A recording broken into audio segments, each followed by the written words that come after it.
It's rare for crimes to stay unsolved for decades, even rarer for new evidence to surface so late in the game. In the case of the missing Italian nuns, how did these remains go unnoticed for so long? Dominating its skyline was a small Carmelite convent that housed 4 nuns who devoted their lives to prayer and service.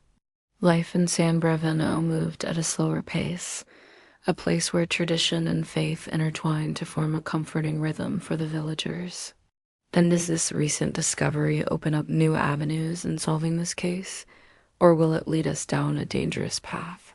The gate to the courtyard was slightly ajar, which was most unusual since the sisters always ensured it was securely shut before nightfall. He knocked, his voice echoing in the hollow space. "Sisters, are you in there?" Only silence answered him. Panic tightened its grip as he turned to the other door, the one leading to the outside. He held firmly to the belief that something sinister had transpired within those ancient walls. The weight of this conviction led him to make an annual pilgrimage back to the convent. The old stone altar, the silent witness to countless prayers, was carefully dismantled, the hinges creaking like mournful whispers. The air that wafted up was thick and sweet, heavy with the scent of old incense, stirring a sense of reverence and intrigue. Descending the ladder into the darkness, they discovered a small underground chamber. The skeletons were carefully lifted from the stools, their silent testimony laid bare. This detail deepened the enigma, raising more questions than it answered. He saw it as a testament to the sisters' innocence, a sign that they had been taken away against their will. The village of San Bravino, once a picture of tranquility, became a place of intrigue, drawing those captivated by the unexplained. Yet for the locals, the convent stood as a stark reminder of the unsolved mystery that lingered at the heart of their town.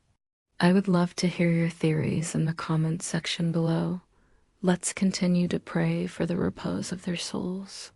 If you enjoyed this chilling tale, please don't forget to hit the thumbs up button to stay updated on our spine-tingling narratives. Thank you for joining me on this journey through the unknown. Until next time, may your nights be peaceful and your days filled with the warmth of the sun. Stay safe and keep an eye out for the shadows, because sometimes the most terrifying mysteries lurk in the places we least expect. Take care.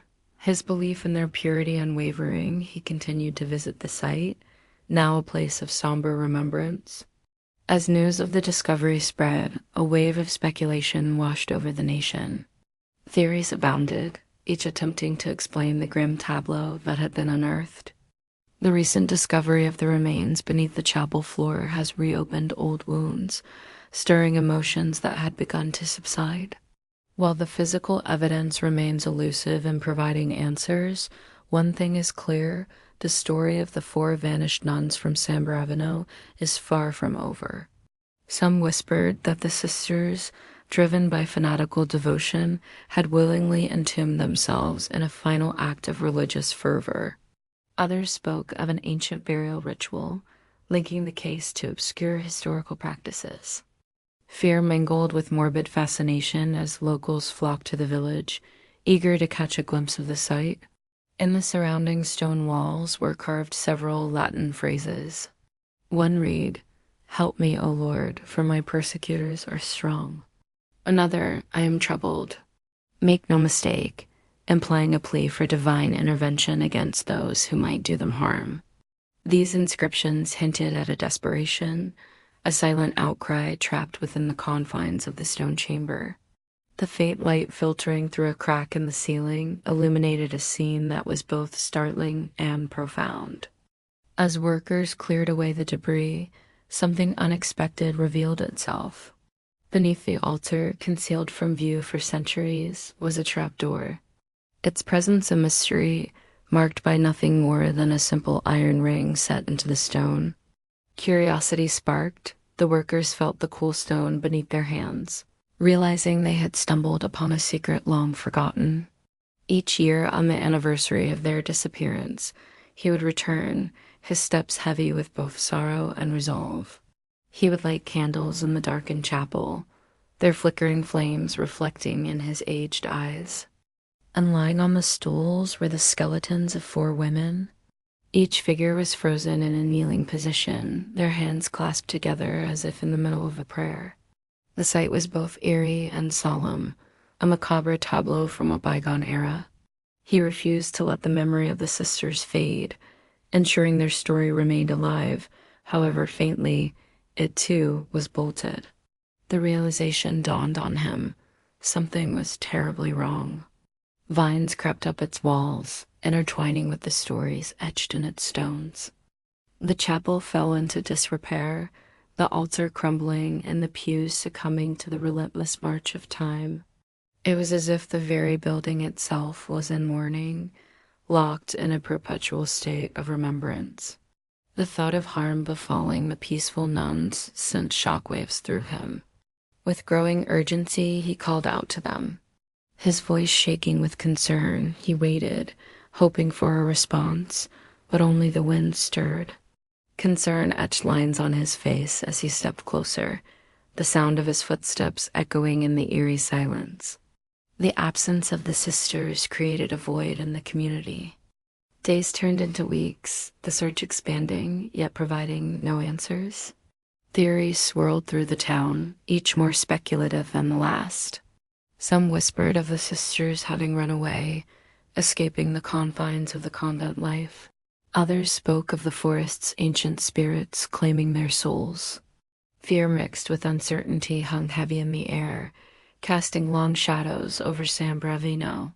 A chill ran down his spine despite the summer heat. The sight that greeted him sent a jolt of fear through him. The 4 sisters were nowhere to be seen. Join me as we discuss all the latest details surrounding this terrifying tale. In the heart of Italy's enchanting landscape in the summer of 1980, nestled amidst the dense forests of northern Italy, lay the sleepy hill village of San Bravino.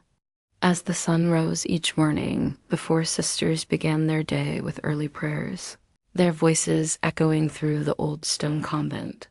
For a place where time seemed to slow down, such a disappearance was unheard of. The absence of struggle, the lack of farewell, it all added to the enigma. The villagers were perplexed, the police baffled. As the summer sun blazed, the hope of finding the sisters dwindled.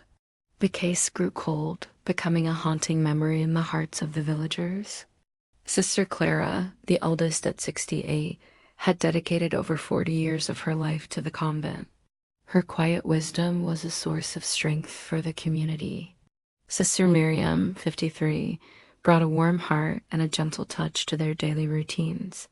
Sister Lucia, 47, was known for her vibrant spirit and dedication to her craft. And then there was Sister Teresa, the youngest at just 22, recently sworn to the order, bringing youthful enthusiasm to their ranks. Their days were filled with acts of charity and religious devotion. In the morning, they'd tend to their small garden, finding solace in the blooming flowers. In the afternoon, they'd engage in needlework, their nimble fingers creating beautiful pieces while their rosaries clicked softly. Their evenings were spent in prayer and study, preparing them for the next day. As the full moon graced the night sky, their shadows danced across the compound, painting eerie silhouettes against the backdrop of their chapel window. It was in this tranquil setting, cloistered away from the world, that their lives would soon take a drastic turn. On the morning of August 1980, when Father Leone, the parish priest who resided just below the convent, came to say his morning prayers, he noticed something amiss. He tried the heavy oak door leading to the chapel, but it was bolted from the inside. He rushed back to the village, his mind racing, seeking hope. Villagers gathered, their faces etched with worry. Together, they returned to the convent.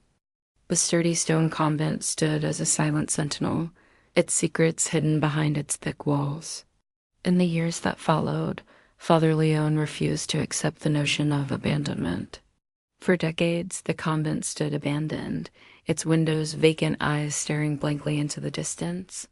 Then, in 2008, after nearly 3 decades of silence, restoration work commenced on the ancient chapel floor. With bated breath, they lifted the heavy trapdoor. There, in the dimly lit space, were 4 wooden prayer stools arranged in a semicircle, each bearing the remnants of age and use. Examination revealed that the bones were indeed human, but due to their fragile condition, obtaining DNA samples proved impossible. Adding to the mystery, an old register uncovered near the entrance contained no record of burials. Amidst the clamor, Father Leon remained resolute, his gaze fixed on the past. Though years had passed since the disappearance, the discovery reignited his determination. As the years rolled on, the chapel remained closed to the public, the underground chamber resealed. Today, the case of the missing nuns continues to baffle investigators and captivate the public imagination. What are your thoughts on the case? Do you believe the 4 nuns were trapped in the underground chamber voluntarily, or were they held captive against their will?